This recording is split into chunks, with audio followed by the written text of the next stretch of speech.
우리가 그동안 몇 주 동안 요한복음을 계속 말씀을 나누는데, 제가 처음에 요한복음을 시작할 때 요한복음에 머무르지 않고 창세기로 또 로마서로 출애굽기로 이렇게 좀 다니겠다 이렇게 했습니다. 그래서 오늘은 민수기 12장 16절로 민수기 13장 16절까지입니다.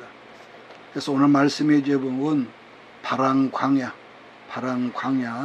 구약의 바람광야와 오늘날의 바람광야라는 말씀의 제목으로 은혜를 나누겠습니다.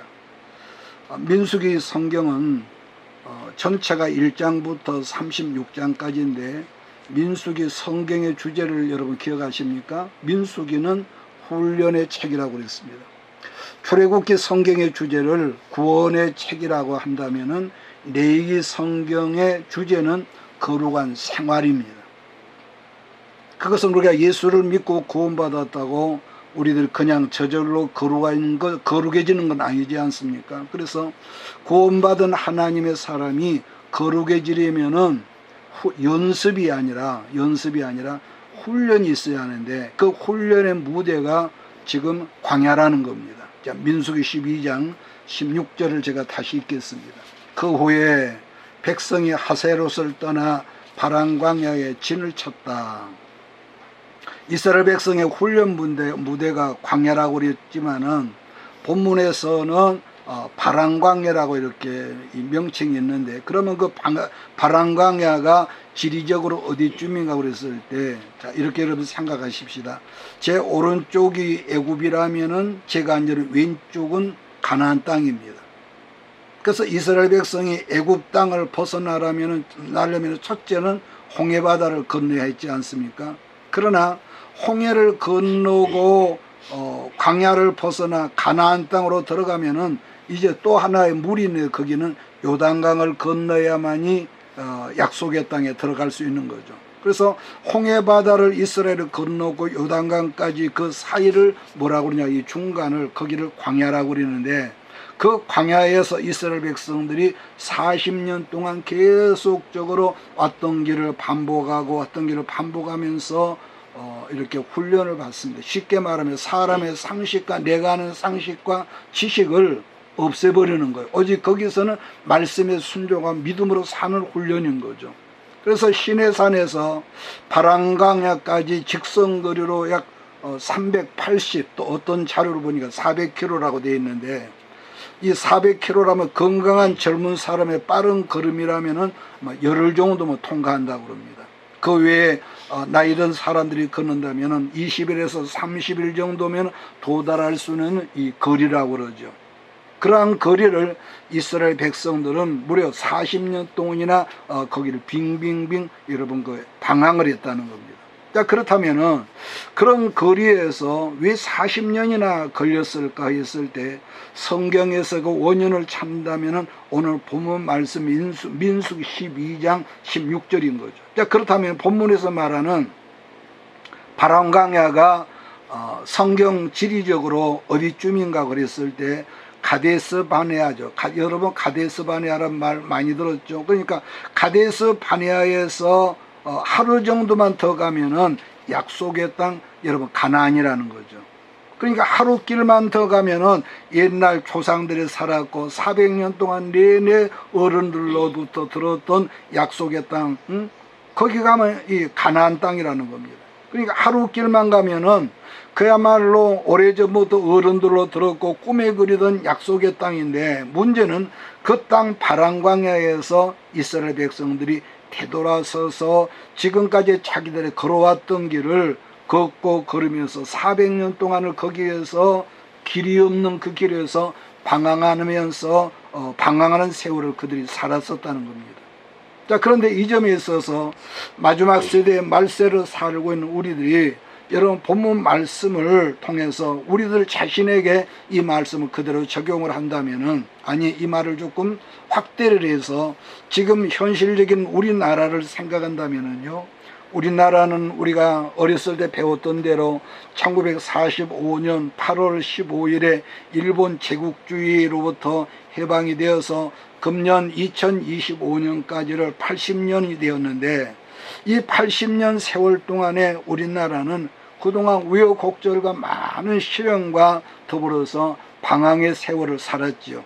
자, 그런 점에서 우리나라를 성경적으로 이렇게 들여다본다면은 우리나라가 지금 어디쯤 와 있느냐? 바람광야에 와 있다, 이렇게 말할 수가 있습니다. 그 바람광야, 다르게는 가데스바네아에서 아까 말씀드린 하루길만 더 가면은 목적지 가나안 땅에 도달할 수 있겠는데, 물론 그 결과는 우리가 아직 모르지만은 우리나라는 지금 뒤돌아서는 길로 지금 정치적으로, 외교적으로, 경제적으로 이렇게 돌아서고 있는 그런 우리가 현실에 직면하고 있다는 겁니다. 이런 말씀의 개념을 잘 모른다면은, 일반적인 설교만 들었던 사람이라면은 제가 하는 말을 좀 황당해 할 수도 있겠지만은, 그러나 어느 정도 성경을 의미 있게 공부하고 들었던 사람이라면은 우리가 말씀을 들을 때 항상 세 가지 개념으로 성경을 볼 필요가, 물론 이 말씀을 지도자가 어떻게 풀어주고 어떻게 인도하느냐에 따라서 전혀 다른 해석도 되겠지만, 이게 무슨 말이냐면은, 여러분, 수천 년 전에 쓰여진 바람광야 사건이 그 당시에 살고 있었던 사람들에게는 하나님이 무엇을 일러주고 있는가? 두 번째입니다. 그러면은 마지막 말세를 살고 있는 우리에게는 오늘 본문 말씀 바람광야가 무슨 교훈을 내게 주고 있는가? 세 번째로, 그렇다면 또 말세를 살고 있는 우리들은 본문 말씀을 통해서 무엇을 실천하면서 살아야 하는가? 이 세 가지죠. 자, 이런 개념으로 우리가 본문 말씀 성경을 읽는다면은 그 말씀이 우리들 영혼의 참된 양식이 되고, 여러분 우리가 살아가는 삶 속에 이 말씀이 우리에게 능력으로 여러분 모두에게 나타날 줄을 나는 믿습니다. 자, 그럼 여기서 민수기 13장 1절로 3절을 다시 한번 서서히 한번 읽겠습니다. 민수기 13장 1절로 3절입니다. 시작. 여호와께서 모세에게 말씀하여 이르시되, 사람을 보내어 내가 이스라엘 자손에게 주는 가나안 땅을 정탐하게 하되 그들의 조상의 가문 각 지파 중에서 지간된 한 사람씩 보내라. 모세가 여호와의 명령을 따라 바람광야에서 그들을 보냈으니 그들은 다 이스라엘 자손의 수령된 사람이라. 이스라엘이 모두 12지파니까 모두 12사람의 지도자, 유능한 여러분 지도자들이 뽑혀 지금 나왔을 거 아니겠습니까? 그러니까 하나님 앞에 뽑혀진 12사람을 가나안 땅으로 먼저 보내서 그 땅이 어떤 땅인지 이걸 자세하게 정탐하라는 명령을 하나님께서 내리셨다고 그랬습니다. 물론 본문 6절을 보면은 유다지파에서는 갈렙이라는 사람이 나왔고, 그 다음 8절을 보면은 에브라임 지파에서는 누굽니까? 눈의 아들 호세아라고 그랬는데, 히브리서에는 호세아나 여호수아나 이런 같은 문이거든요. 글입니다. 그러니까 여기서 또 한 가지는 오늘 본문을 우리가 열어가면서 에브라임이란 이 사람, 에브라임이라는 지파는 누굽니까? 요셉의 둘째 아들입니다.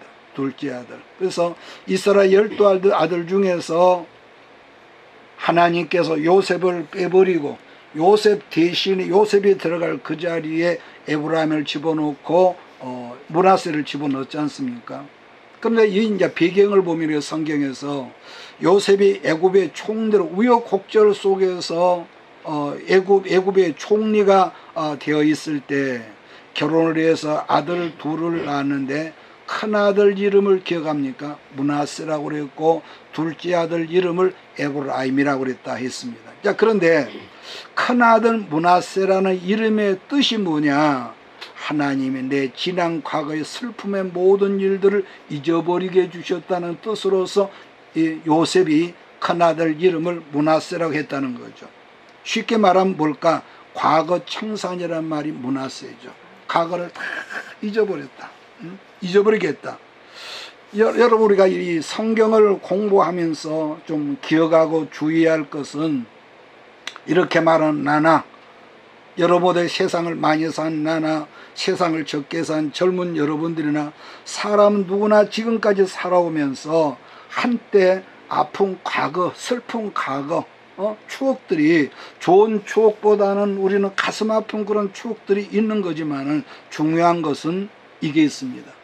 사람은 다 누구나 있는 거지만 슬프고 아프고 눈물 나고 억울한 과거 옛날을 그대로 보듬고 살아가는 사람에게는 창성한 축복의 미래가 열려지지 않는다는 겁니다. 저희가 한 30년 전에 쌍촌동에 살고 있을 때에 3층에가 있을 땐가 그랬던 것 같습니다.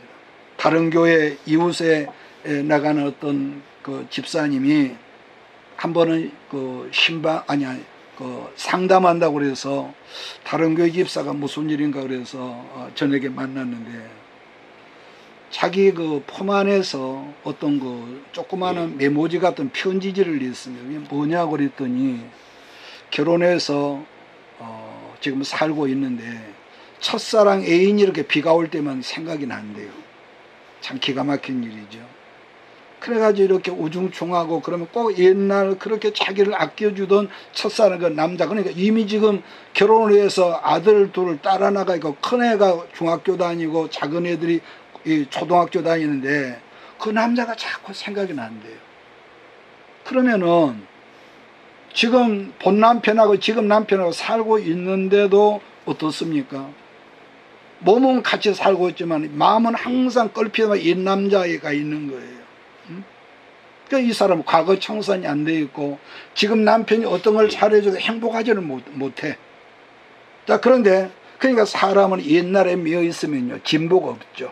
하나님께서 그런 사람을 축복하시지도 않고, 그래서 므낫세 다음에는 에브라임이라는 말씀으로 이렇게 연결이 돼요. 과거 청산이 안 되면 미래가 열리지 않는다. 그래서 이스라엘의 긴 역사 속에서 므낫세가 여러분 성경을 보면 어떤 뭐가 있냐, 차츰차츰 이렇게 뒤로 물러나가 그런가 싶더니 나중에는 이스라엘 역사 속에서 므낫세가 없어져 버리고 에브라임이 이스라엘 역사 전면에 나타나는 걸 우리가 보거든요. 그러니까 솔로몬 왕 이후에 로보암과 여로보암이 갈라져서 가장 두각을 나타내 북왕국에서 이 두각을 나타냈던 어떤 지파가 에브라임 지파란 말이에요. 그러니까 그 힘이 세니까 좋은 일도 있었지만 대부분 에브라임 지파가 힘센 만큼 감당을 못했습니다. 그런데 언제나 성경적인 역사 이해는 항상 이걸 잊지 마십시오. 여러분도 나도 과거가 있지만 성경도 과거가 중요한 것이 아니라, 물론 과거란 발판 위에서 오늘 현실이 서 있는 건 틀림없지만은 과거가 중요한 것이 아니라 미래가 중요하다는 겁니다. 자, 그런 점에서 지금 우리나라도 아까 말한 대로 지난 80년 역사 속에서 우리가 얼마나 사연이 많습니까? 6.25 있었죠. 5.16 군사혁명, 4.19, 여러 가지 대통령이 떠나가고, 그런 게 있었지만은, 그래서, 이렇게 엎치락뒤치락하면 지금 우리가 살고 있는 거예요. 그래서 우리 시대 모든 사람들은 그야말로 뭐라고 할까요? 우리 같은 기성 세대는 그 먹고 살기 어렵고 굶어 죽는 그런 시대 우리가 성장을 했거든요. 그 힘들고 어려운 고난의 시대를 살아왔고, 이제는 우리가 어떻습니까? 국내적으로 전세가 알아줄 만한 배부른 시대에 접했지만, 문제는 지금 이 시대가 바로 이스라엘이 바람광야 가데스 바네아에 서 있는 것과 흡사하다고 이렇게 말씀으로 연결할 수가 있습니다. 무슨 말이냐면은 바람광야의 가데스 바네아처럼 우리나라가 지금 그 기로에 서 있다는 것. 물론 하나님의 경륜 섭리는 이스라엘을 40년 광야 훈련을 시킬 수도 있었고 안 시킬 수도 있는 거지만, 문제는 그 훈련에 임하는 사람들의 마음 자세에 따라서 그때나 지금이나 여러분 결정된다는 거 아니겠습니까? 자, 민수기 13장 17절로 20절을 우리가 다시 한번 우리가 보겠습니다. 17절 20절 시작. 모세가 가나안 땅을 정탐하러 그들을 보내매 이르되 너희는 내게 길로 향하여 산지로 올라가서 그 땅에 어떠한지 정탐하라. 곧 그 땅 거민이 강한지 약한지 많은지 적은지와 그들이 사는 땅이 좋은지 나쁜지와 사는 성읍이 진영인지 산성인지와 토지가 비옥한지 맹한지 나무가 있는지 없는지를 탐대하라. 또 그 땅에 실과를 가져오라 하니 그때는 포도가 처음 익은 이었더라. 자, 그렇게 해서 12사람의 정탐꾼이 가나안 땅을 탐지를 했다가 이제 돌아오네 몇일 동안이라고 그랬냐. 25절 말씀 보니까 40일 동안 가나안 땅의 모든 것을 정탐을 하고 끝내고 다시 이제 그 본부인 가데스 바네아로 돌아온 거죠. 자, 그런데 여기에서 문제가 생겨버렸습니다. 똑같은 땅을 똑같은 시간에 정탐하고 돌아온 12사람의 이 정탐 보고가 이 둘로 쪼개진 것인데, 이 보고 때문에 이 광야에 40년 세월 팔자가 기구해져 버린 거죠. 26절로 27절을 제가 봅니다. 바람광야 가데스 이르러 모세와 아론과 이스라엘 자손의 온 회중에게 나와 그들에게 보고하고 그 땅에 과일을 보내고 모세에게 말하여 이르되 당신이 우리를 보낸 땅에 간즉 과연 그 땅에 젖과 꿀이 흐르는데 이것은 그 땅의 과일이니라. 그러니까 갈렙과 여호수아가 거기서 포도송이를 따가지고 장대에 깨고 왔다는 것을 우리가 그 이름은 나와 있지 않지만 우리가 기억하지 않습니까? 그래서 12사람 중에 2사람만은 긍정의 보고를 했는데, 문제는 나머지 10사람이 부정적인 보고를 했다는 거예요. 그러니까 갈렙과 여호수아는 하나님이 우리와 함께 하시면 저들을 우리가 먹어야 할 밥이다, 그렇게 보고를 한 반면에 나머지 10사람들은 아니다. 가나안 원주민들과 싸워보지도 않고 미리 겁을 먹고 우리는 저 땅이더라, 우리와 우리 자손들이 다 몰살을 당한다. 저들은 우리보다 무기도 좋고 성벽도 하늘 끝까지 달아있고 그 사람들 얼마나 신장이 크고 장대한지 네피림 후손처럼 거인들이라고 말하면서 이 부정적인 그 에너지를 이스라엘 공동체에 마치 전염병처럼 확산을 시켜버린 거예요. 여러분 지금도요, 긍정적인 마인드보다 부정적인 마인드가 훨씬 확산의 속도가 이러면 강하지요. 자, 그런 점에서 본다면은 옛날이나 여러분 지금이나 민주주의는 참 여러분 진짜로 좋은 겁니다. 민주주의가 굉장히 좋은 거지만은 여러분 민주주의의 약점이 뭐냐면은 언제나 어리석고 무지하고 무식한 민주주의의 다수 가결이 건강한 역사를 후진시키고 퇴보하게 만드는 것이 인류 역사라는 겁니다. 그러므로 언제나 창조적이고 긍정적인 소수의 사람들이 한 시대를 이끌어가면은 미래가 열려지고 결국 가나안 땅으로 들어가게 되는 거지만은, 어리석고 무지한 다수의 이기적인 이 사람들이 한 시대를 이끌면은 어느 시대 어떤 나라든지 역사는 후퇴하고 만다는 공통점이 있습니다. 여러분 나라도 민족도 어떤 나라도 똑같습니다. 자, 그렇게 해서 이스라엘 민족이 누구의 말을 귀담아 들었냐면은 부정적인 다수의 사람들 선동에 넘어간 겁니다. 선동. 지금은 세계 모든, 여러분 지난주에도 제가 잠깐 언급을 했는데요, 이 좌파성의 이 나라의 정치가들은 선전선동의 달인이라고 할 수 있어요. 이건 모든 나라가 똑같습니다. 미국도 마찬가지고 우리나라도 마찬가지고 다 똑같습니다. 좌파성의 정치인들은요, 선동정치 아주 달인들이 나라마다. 옛날 2차 대전 전쟁이 시작하던가 내가 오래돼서 내가 확실한 이 시기는 기억이 안 나는데, 독일 국민들이 연설의 대가였던 누굽니까? 히틀러를 대통령으로 투표로 뽑았더니 천하의 악마가 됐고, 그 사람이 유태인 600만 명을 여러분 가스실로, 여러분 생물학적 그 실험 도구로 여러분 그 독가스로 죽이는 악마가 됐지 않습니까?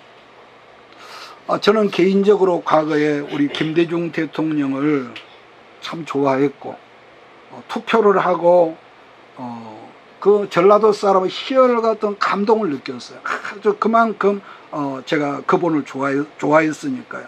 더불어서 뭐 유시민이라든가 김조등 씨도 저는 참 인간적으로 참 그들을 좋아했습니다. 그런데 내가 한국사를 공부하고 나서 이 모든 우리나라 정치 흐름을 알고부터는 천하에 없는 불쌍놈들이다. 이건 내 개인적인 생각입니다. 왜냐? 이들은 한마디로 지금도요, 선동정치의 대가들입니다. 근데 가장 큰 문제는 그런 좌파성 선동정치의 일반 백성들이 계속 지금도 미혹을 당하고 이렇게 있다는 거예요. 자, 민수기 14장 1절을 제가 있습니다. 온 회중이 소리를 높여 부르짖으며 백성이 밤새도록 통곡하였더라. 하나님 앞에서 회개하면서 철학 기도를 한 것이 아니라 밤새도록 울면서 우리는 이제 망했네, 이제는 우리 망했네, 이렇게 천막마다 아우성을 했다는 거. 우리가 애굽 땅에 그냥 있었다면은 먹고 사는 건 괜찮았을 때 괜히 모세 따라왔다가 가나안 땅에 들어가 우리 자손들이 다 몰살을 하겠다 이러면서 통곡을 했다는 거 아니겠습니까? 심지어 3절에서 보면 뭐라고 했다냐면 어찌하여 여호와가 우리를 그 땅으로 인도하여 칼에 쓰러지게 하려 하는가? 우리 처자가 사로잡히니 애굽으로 돌아가는 것이 낫지 아니하랴. 이 말은 뭐죠? 하나님께 기껏 과거를 끊어버렸는데 다시 옛날로 돌아가자고 이 말을 했다는 거죠. 그랬을 때 지도자 모세가 얼마나 황당하고 기가 막혔을까요? 이제 가나안 땅까지 다 왔기 때문에 아까 말한 대로 하루길만 더 가면은 옛날 우리 조상들이 살던 옛 땅으로 들어가게 되는데 다시 애굽 땅으로 돌아가자니까 얼마나 억장이 무너지지 않았겠습니까? 기도하는 지도자가. 자, 그러자 그때 하나님의 사람 갈렙과 여호수아가 가슴을 치면서 옷을 찢으면서 뭐라고 했다냐면은 14장 6절로 8절인가요? 우리 거기 한번 같이 읽어볼까요? 14장 6절로 8절 시작. 그 땅을 정탐한 자 중 눈의 아들 여호수아와 여분네 아들 갈렙이 자기들의 옷을 찢고 이스라엘 자손의 온 회중에게 말하여 이르되 우리가 두루다니며 여호와께서 우리를 기뻐하시는 우리를 그 땅으로 인도하여 들으시고 그 땅을 우리에게 주시리라. 이는 가연 족과 꿀이 흐르는 땅이니라. 여러분, 그들이 얼마나 답답했으면 자기들이 입고 있었던 겉옷을 찢었을까. 2차 대전 그 중반쯤에 영국의 수상으로 있었던 사람 중에 웨스턴 처칠이라는 사람 여러분 들어봤을 겁니다. 이분이 연설 중에서 어떤 그 기가 막힌 명언을 했는데 이런 말을 했었더라고요. 실패한 인생은 언제나 기회에서 위기를 찾는데요. 실패한 인생은 기회가 와지만은 위기를 찾지만은 성공한 인생은 위기 가운데서 기회를 찾는다. 참 그 명언 중에 명언 아니겠습니까? 그러니까 패배한 사람, 실패한 사람은 기회를 보지 못하고 기회에서 위기만을 찾는다는 말이지만 그러나 성공한 사람은 항상 어떤 악조건 속에서도 기회를 찾는다는 여러분 그런 설명인 거죠. 그래서 여러분 성공이냐 실패냐는 그 사람이 평소에 어떤 생각, 어떤 마인드를 가지고 어떤 사고방식을 가지고 가지느냐에 따라가 그 사람의 미래라고 이렇게 말할 수가 있다고 봅니다.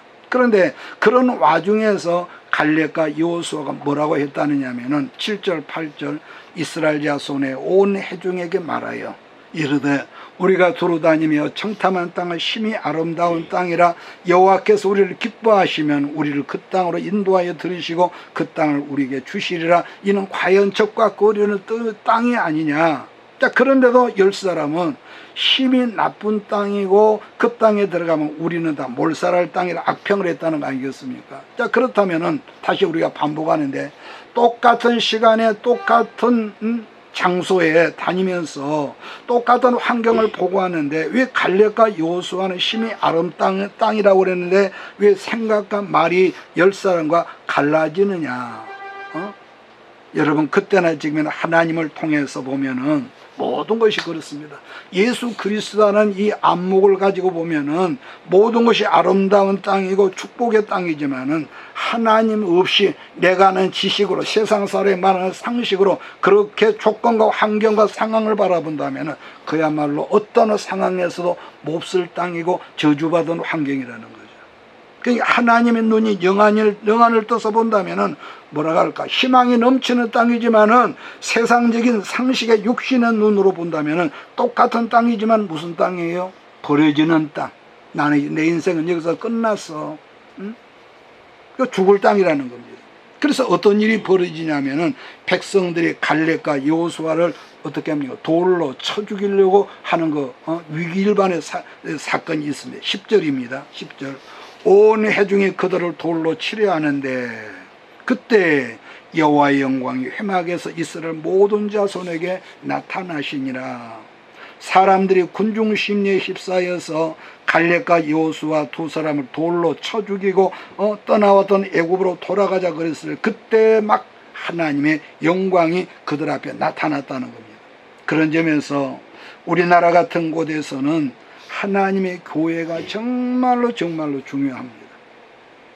뜬금없이 무슨 소리냐 할 수 있겠지만은 교회가 얼마나 크냐, 얼마나 사람이 많이 모이냐, 이것도 굉장히 중요하겠지만은 여러분, 또 한 가지는 목회자의 마인드가 어떠하냐도 굉장히 중요하죠. 그래서 정말로 중요한 것은 디모데전서에 있는 말씀과 기도로, 그래서 갈렙과 여호수아 같은 일꾼들을 길러서 그들로 하여금 이 나라 민족과 다음 세대에 적과 구리는 가나안의 미래를 보여주는 꿈을 주는 그런 이 사명을 하나님의 교회가 여러분 할 수 있어야 한다는 겁니다. 그래서 여러분, 성령 받은 사람이 그렇게 여러분 중요한 겁니다. 그래서 아름다운 교회다운 교회가 중요하고, 아까 말한 대로 말씀으로 길러진 크리스찬들이 여러분 정말로 중요하다는 거예요. 11절, 여호와께서 모세에게 이르시되 이 백성이 어느 때까지 나를 멸시하겠느냐, 내가 그들 중에 많은 이적을 행하였으나 어느 때까지 나를 믿지 않겠느냐. 그 다음에 민수기 14장 27절로 30절을 우리 함께 읽겠습니다. 시작. 나를 원망하는 이 악한 회중에게, 27절입니다. 내가 어느 때까지 참으랴. 이스라엘 자손이 나를 향하여 원망하는가. 그 원망하는 말을 내가 들었노라. 그들에게 이르기를 여호와의 말씀에 내 삶을 두고 맹세하노라.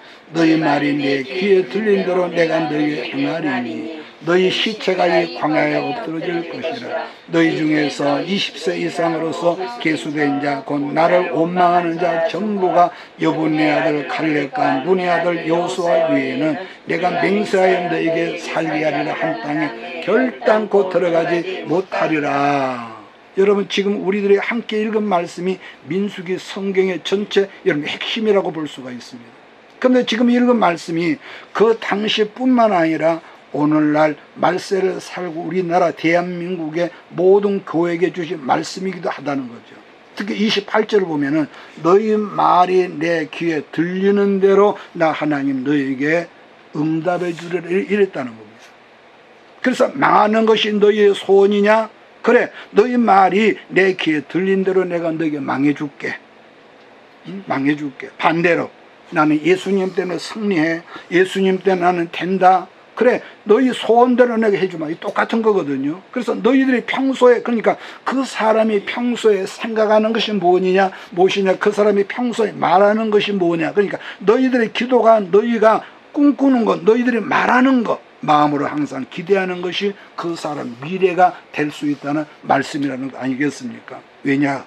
너희 말은 항상 우리 생각에서 나오니까. 그래서 너희 말이 내게 들리는 그대로 너희에게 내가 응답해 주겠다는 하나님의 여러분 응답이었습니다. 그래서 그 모든 결론이 어떻게 되었냐? 33절 4절 제가 있습니다.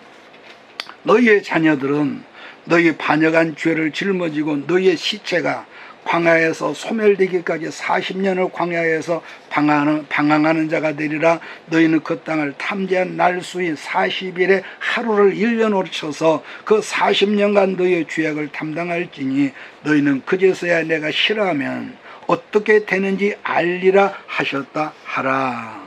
약속의 땅을 정탐한 날수가 아까 몇 일이라고요?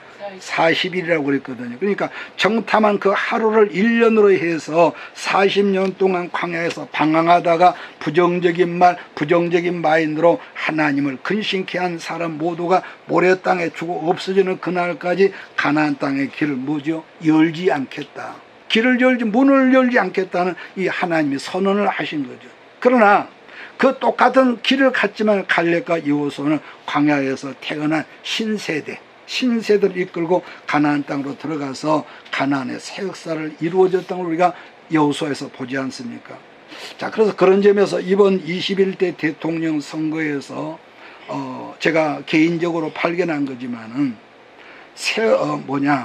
주로 40대와 50대 이 세대들은 보수 정권을 굉장히 부정적으로 보고 과거 지향적인 가치관을 가지고 있는 것을 인터넷 또 SNS에서 제가 봤는데요. 근데 반면에 10대 후반하고 20대 30대 젊은 청년들 여러분 수십만이 길거리에 나와서 여러분 우리가 봤지 않습니까? 그 추운 날씨에 현 대통령과 자유민주주의를 사수하겠다고 외쳤던 걸 우리가 또 봤지 않습니까? 그러니까 이분들의 말은 윤석열이라는 한 사람 정치 지도자를 좋아해서가 아니라 이분이 쫓겨나면은 살기 좋은 대한민국. 어제도 제가 군산을 갔다 왔는데 참 도로가 이리저리 갈라지면 좋았다는 걸 제가 느꼈는데, 살기 좋은 이 나라가 중국식 사회주의가 되면 어떻게 합니까? 두 번째, 북한식 공산주의로 돌아가는 걸 어떻게 우리가 그냥 보고만 있겠습니까? 이걸 막기 위해서 젊은이들이 밤에 나와서 그 추운데 여러분 텐트 치고 여러분 항의를 했던 거 아니겠습니까? 그런 점에서 본다면은 민수기 14장 말씀이 우리들 시대에 주신 말씀이고 역사이기도 하다는 건데, 옛날 여러분 김일성이 알죠? 김일성이 살아있을 때 1970 몇 년도인가 80 몇 년도인가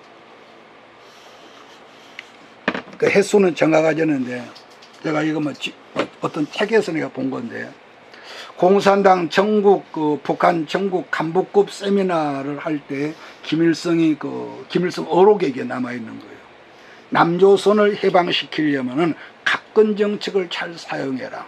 처음에 나는 이게 무슨 말인고 그랬는데, 나중에 이제 뒤로 읽어보면 각권 정책이란 무슨 말이냐면은, 옛날 우리나라 조선시대 사람들이 전부 다 모자가 뭡니까? 갓을 썼단 말이에요. 갓을 쓰려면은 바람에 날아가지 않게 하려면은 어떻게 합니까? 양쪽 끈을 이렇게 묶어야만이 바람에 날아가지 않거든요. 자, 그런데 한쪽 끈은 김일성 어록의 한 말입니다. 한쪽 끈은 미국이고 한쪽 끈은 일본이다. 그래서 어떻게 하든지 미국의 한쪽 끈을 끊든지 일본과의 관계를 정리해 잘라버리면은 남조선은 그 갓은 지탱하지 못하고 넘어지고 망하게 되니까 반일 감정을 차원 철저하고 미제국주의를 그렇게 철저하게 반미 정책을 해라. 이게 김일성이 했던 말입니다. 그래서 우리가 지난 정권 문재인 정권 때도 보면은요, 할 수만 있으면 옛날 해묵은 아픈 추억 감정들을 이끌어내서 백성들의 그 아픈 지나간 상처를 심어줘가고 일본과의 관계를 계속 껄끄럽게 했던 겁니다. 그런데 윤석열이가 등판하면서 일본과의 국익을 정상적으로 회복시키고 우리가 기억하거든요. 그걸 저쪽 왼쪽에 있는 사람은 그걸 매국노라고 그랬고, 정상적으로 세계 정세의 흐름을 아는 사람은 정말로 잘했다고 그랬던 겁니다. 그런 점에서 우리가 지금 예배 시간에 꼭 기억할 것은 마귀 역사는 옛날이 지금이나 항상 과거 지향적이라는 겁니다. 그래서 한 예를 들어서 알기 쉽게, 예를 들면 점쟁이들이 점을 할 때요, 지난 과거는 어느 정도 다 맞춰 나가지 않습니까? 그런데 마귀는 미래 세대는 전혀 모르기 때문에 뭘 해주느냐? 자기도 모르게 부적을 써서 준다는 거예요. 부적을. 반면에 성령 역사는 내가 서 있는 환경이나 처지나 환경 어떠하든지 간에 성령 역사 1차는요, 그 사람의 꿈과 미래를 주니까. 미래를 줘. 비전을 줘.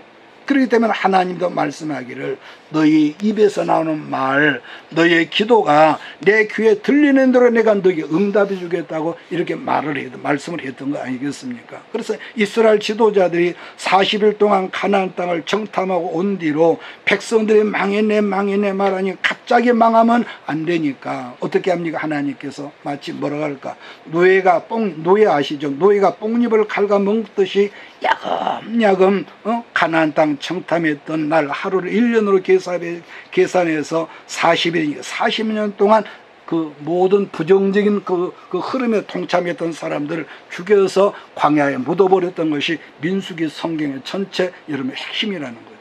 그런 의미에서 제가 조금 전에 영국 수상이었던 웨스턴 처칠에 관한 말씀을 드렸지 않습니까? 긍정적인 백성, 그 승리하는 백성은 모든 위기를 기회로 만드는 것이지만, 그러나 똑같은 상황에서 부정적인 마인드를 가지고 있는 과거 지향적인 백성들은 기회를 위기로 만든다. 참 귀한 말씀 아닙니까? 그러면 우리가 여러분이 잊지 말아야 하는 것은 하나님의 사람, 구원받는 사람들은 꿈꾸는 것이나 기도하는 것이나 말하는 것이 그 사람의 미래가 된다는 말씀을 여러분 항상 잊지 말기를 예수 이름으로 축복합니다. 여러분 사람은 누구나 어렵다, 안 됐다, 안 된다, 힘들다, 괴롭다고 말하는, 여러분 우리가 다 이런 말 할 수 있는 거 아니겠습니까? 그런데 요즘에 SNS를 보다 보면 이번 선거가 끝난 다음에 젊은 세대들은 우울증 걸릴 것 같다거나 이민 가고 싶다는 그런 글들이 굉장히 많이 올라오는 걸 제가 봤거든요. 그러니까 그만큼 현 시국을 답답해 한다는 것 아니겠습니까? 그럼에도 불구하고 우리들이 여러분 그런 상황, 그런 여건하에서도 갈렙과 여호수아처럼 그 반열에 줄을 설 줄 아는 믿음의 사람이 여러분 되기를 주의를 축복합니다. 왜냐? 사람이란요 늘 부정적으로만 생각하면은 개인이나 또 교회나 가정이나 나라든지 자꾸 부정적인 것만큼 뒤로 후퇴하고 부정적인 것만큼 자꾸 빠꾸를 한단 말이에요. 정작 그렇게 된다면은 여러분 우리가 어떻게 되겠습니까? 별 수 없이 우리들도 광야 40년 세월을 또다시 시작하는 거 아니겠습니까? 1945년에 우리나라 해방돼서 금년까지 80년인데 그 당시에 전 세계에서 제일 가난한 나라 중에서 우리나라가 하나였거든요. 그랬던 최빈국 대한민국이 작년부터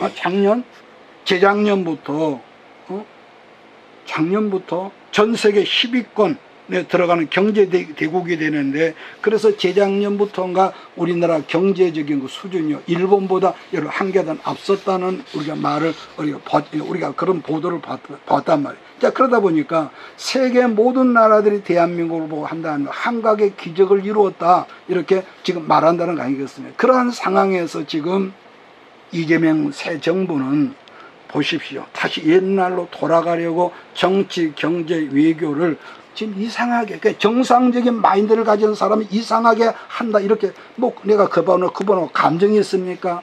내가 민주당입니까? 내가 국민의힘입니까? 성경적인 이 성도의 한 사람으로서 그렇게 본다는 거죠. 그러니까 윤석열 정부의 모든 경제와 추경 예산까지 예산을 모두 털어막아버렸던 사람들이, 이제는 이 민주당이 대통령이 된 지 15일도 안 돼서 전 국민 한 사람당 25만 원씩 준대요. 우리 집도 50만 원 줄 거예요. 그러니까 이것을 우리가 돈을 주니까 사람들이 이렇게 해서 포퓰리즘으로 사람 마음을 끌어당긴다지만, 그러나 정상적인 마인드를 가진 이 생각이 있는 사람이라면 기가 막힌 일이죠. 기가 막히게 그러지 않습니까? 그 모든 그 부채가 우리 다음 세대, 그래서 지금 나라의 부채가 지금 1300조를 넘는다고 그러거든요. 기가 막힌 일이지만 그렇다고 우리가 언제까지 부정적인 사고를 가질 수는 없단 말이에요. 전과자고 범죄자가 일국의 대통령이 된 것은 정말 우리가 탄식할 일이지만 그보다는 하나님께서, 나는 그렇게 생각합니다. 병든 한국 교회 때문에 허락하신 징벌이다 이것은. 마치 이스라엘 백성들이 왕을 주라고 자꾸 이렇게 막 원하니까 하나님께 정작 왕을 주시는데, 말씀에는 분명히 유다 지파에서 왕이 나온다. 엉뚱하게 베냐민 지파에서 왕을 주지 않습니까? 그 베냐민 지파 사울이 왕되고 얼마나 어려움을 당합니까? 이번에 제가 또 이 뉴스를 보니까요, 사랑의 교회 오정희 목사를 아시죠? 참 탁월한 사람이거든요. 여의도 손보공교 오영훈 목사, 이영훈 목사, 이영훈 목사. 조영희 목사님은 철저한 반공주의자입니다. 그런데 이분들은 오정희 목사나 이영훈 목사는요, 그게 아니에요. 아주 굉장히 정치적으로 민감하고, 정년이 다 됐는데 정년 좀 연장시키려고 정치적 노력을 하고 현 정권은 아부하고 있고, 또 누굽니까? 김상환 목사 같은 경우.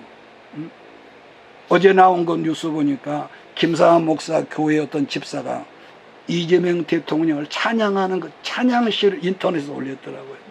그러면 가면은 이영훈 목사나 오정희 목사, WCC, 또 그다음 WEA, 종교다원주의, 쉽게 말하면 우리는 예수 말고는 구원의 길이 없다는 이분들의 이 WCC나 WEA는요, 우리는 하나님은 한 분이니까 죽으면 다 천국 간다. 그러니까 이런 이 잘못된 이 배교, 이런 것들을 한국교회에 끌어들이려고 이분들이요, 큰 교회 앞장을 망할 놈의 짓을 하는 거예요, 이 사람들이. 그렇다고 이들이 현 정권에 알랑거리고 WC를 끌어들인다 우리가 절망해버리면은 우리가 어떻게 돼서 같은 부정적으로 빠져들죠.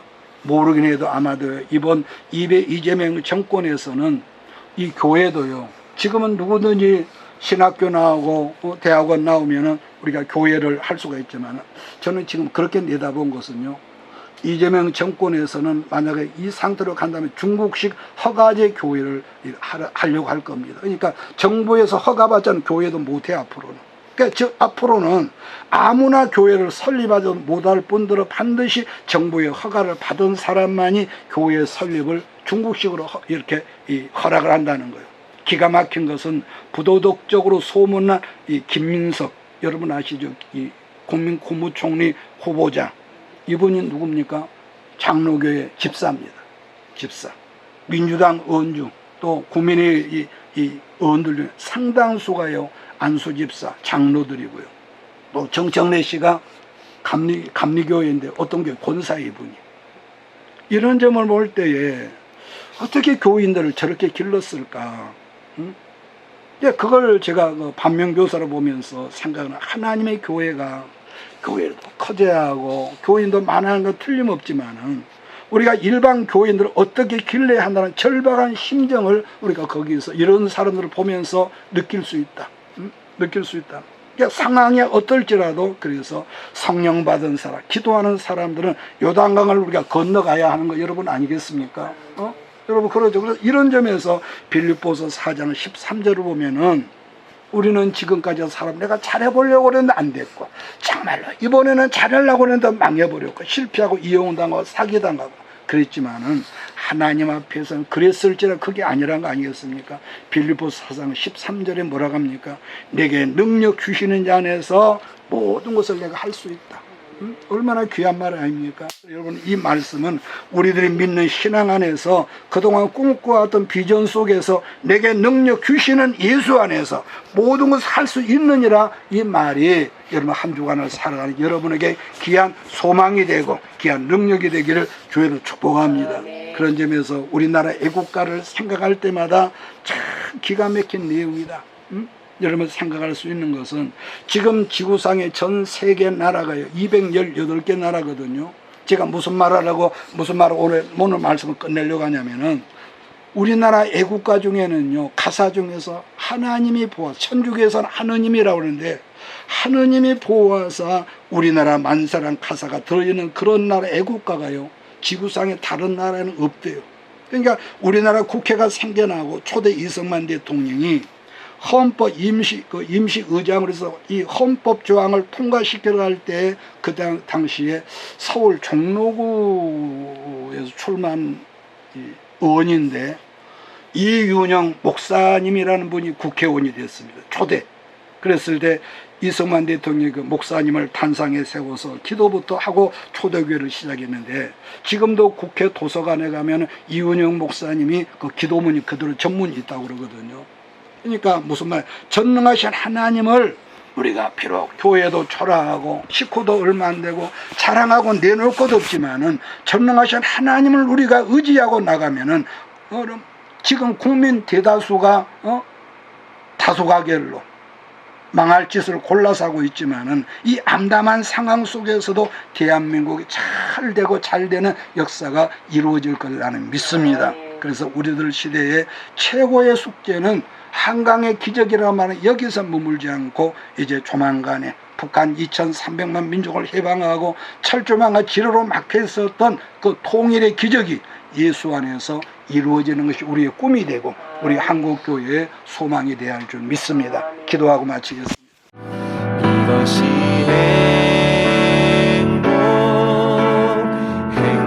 행복이라오. 세상은 알 수 없는 하나님 선물. 이것이 행복이라오. 하나님의 자녀로 살아가는 것, 이것이 행복이라오.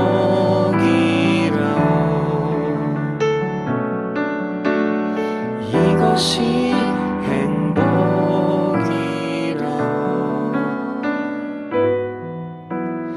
이것이